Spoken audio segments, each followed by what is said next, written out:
dapat dikelola, disimpan, atau dianalisis menggunakan alat atau teknik komputasi tradisional.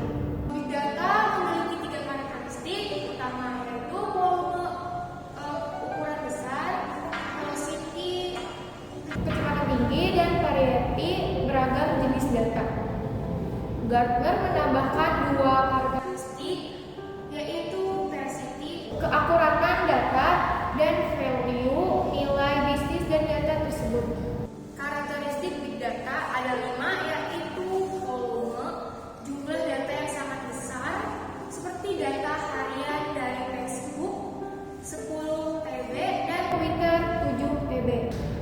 Velocity, kecepatan data masuk yang sangat tinggi, misalnya clickstream dan data media sosial yang diproses secara real time. variety, data datang dari berbagai sumber dan memuat baik terstruktur maupun tidak terstruktur, seperti gambar, video, dan email. Velocity, kualitas dan keakuratan data harus dijamin agar dapat diandalkan untuk dianalisis. Value, data yang besar harus menghasilkan wawasan atau keuntungan ekonomi yang berarti. Di sini ada pemicu perkembangan big data, peningkatan kapasitas penyimpanan, teknologi penyimpanan data lebih beralih dari analog ke digital dengan kapasitas yang jauh lebih besar. Kemampuan prosesan data yang cepat, teknologi hardware berkembang pesat memungkinkan komputasi data dalam jumlah besar. Ketersediaan data yang melimpah.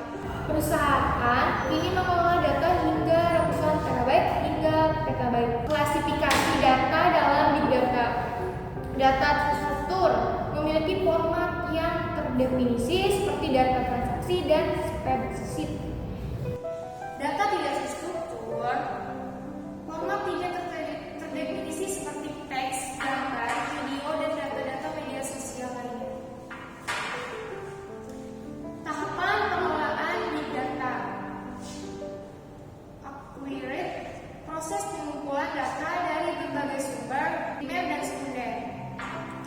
Akses, penyimpanan, dan integrasi data menggunakan alat seperti Hadoop dan HDFS. Analitik, proses analisis data termasuk analitik deskriptif, diagnostik, prediktif, dan preskriptif menggunakan tools seperti MLPACK dan Mahmud.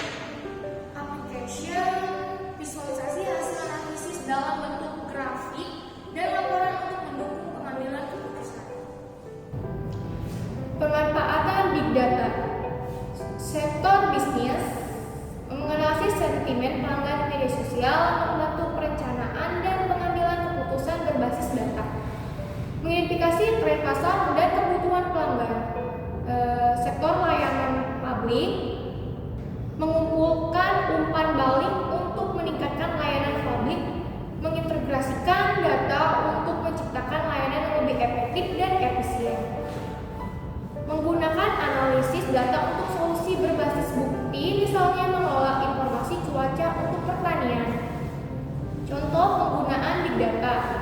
Starbucks menggunakan big data untuk memperkenalkan produk baru dan memantau respon pelanggan secara real time. Mereka menyesuaikan harga kopi setelah analisis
transportasi mengolah lalu lintas menggunakan data GPS dan kondisi cuaca secara real time.